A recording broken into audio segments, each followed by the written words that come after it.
بسم الله الرحمن الرحيم، والصلاة والسلام على أشرف المرسلين. أهلا بكم أصحاب الأبطال في أولى حلقات برنامجنا وقناتنا أبطال وبطولات.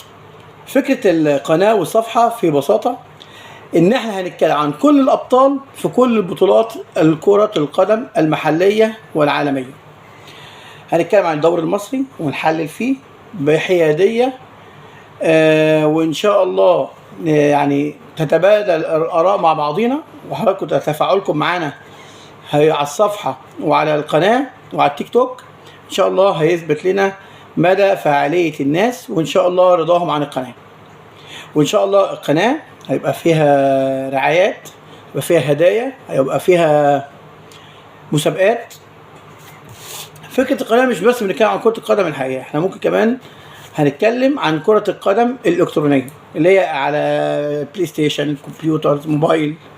أجمل الأهداف ممكن الناس تبعتها لنا ونعرضها، وأحلى هدف باختيار الجمهور هياخد جايزة، في ميداليات فضية وذهبية من الرعاية. إن شاء الله في كمان كاسات متاح اللي عايز يعمل بطولة، اللي عايز ينظم أي فعالية رياضية، في شهادات تقدير ممكن نوفرها له.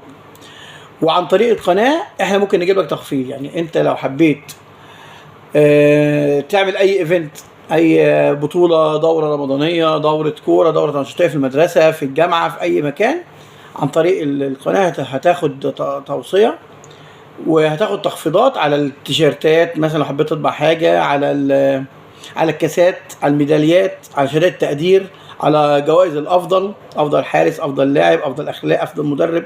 الحاجات دي كلها ممكن عن طريقنا هتاخد فيها تخفيض عن بره. يرجع كلامنا للقناه.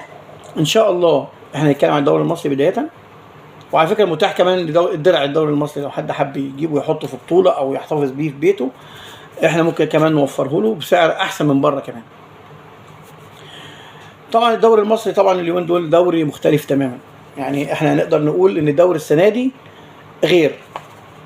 الاهلي، البيراميدز، سيراميكا، زد، فيوتشر، في انديه كتير عامله طفره كده في الكوره، بدليل ان النهارده الاهلي والزمالك مش هم اول الدوري.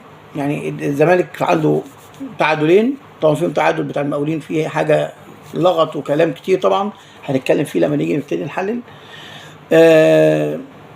بس انا شايف ان الزمالك كان يستاهل الفوز، بس يعني نقدر نقول مثلا تغيير خطط، اجهاد، عدم تركيز في الملعب من اسباب تعادل الزمالك في الماتش الثاني. طبعا الماتش الاولاني بتاع بيراميدز طبعا ده كويس قوي ان هم طبعا، مع ان الزمالك كان ممكن يقدر يحسم الفوز، لكن طبعا في حاجات برضو كده ما ظبطتش مع الزمالك. بس كويس الزمالك النهارده العاشر الدوري بتعادلين، ما عندوش هزايم الحمد لله. وان شاء الله في ماتش بتاع سولار ان شاء الله يقدر يعوض ويعدي 3 اهداف او اكتر، ان هو قادر على هذا الامر يعني بسهوله.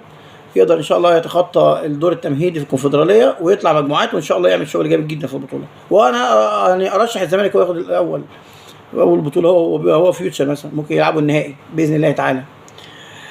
طبعا الاهلي عنده ماتش بكره مهم مع سان جورج الاثيوبي. طبعا الماتش كان 3-0 الماتش الاولاني، والماتشين هنا في مصر عشان خاطر سان جورج ملعبه غير يعني مطابق، فالماتشين هنا عندنا في مصر، ودي ميزه من مزايا اللي الاهلي لعب بيها، انه بيلعب الماتشين هنا في استاد القاهره. خلص الماتش الاولاني 3-0، يعني نقدر نقول ان هو اهدر اكتر منهم، يعني حتى اهدافه اهدر 3-4 اهداف في كورتين في العارضه، وانفراد انفرادين لكهربا وواحد لصلاح محسن. طبعا كان الماتش كان فيه كلام كتير يعني. في ماتش بكره ان شاء الله الساعه 7 مساء، النهارده يعني اول حلقه النهارده 27/9 يوم الخميس. طبعا بالنسبه ده يعني بنتكلم لو قلنا عالميا بقى، يعني امبارح كان في حاجه غريبه جدا حصلت. تشيلسي يعني المتخبط في الدوري الانجليزي يفوز 1-0، ومانشستر سيتي اللي هو متالق تمام التالق في كل البطولات اللي داخل فيها والمرشح الاول حتى كاس العالم للانديه اللي قبل ما يتعمل، هو المرشح رقم 1، طلع امبارح، يعني خسر امبارح على يد نيوكاسل 1-0 الماتش خلص وطلع لمانشستر سيتي. يعني دي حاجه برضو من الحاجات الغرائب اللي حصلت.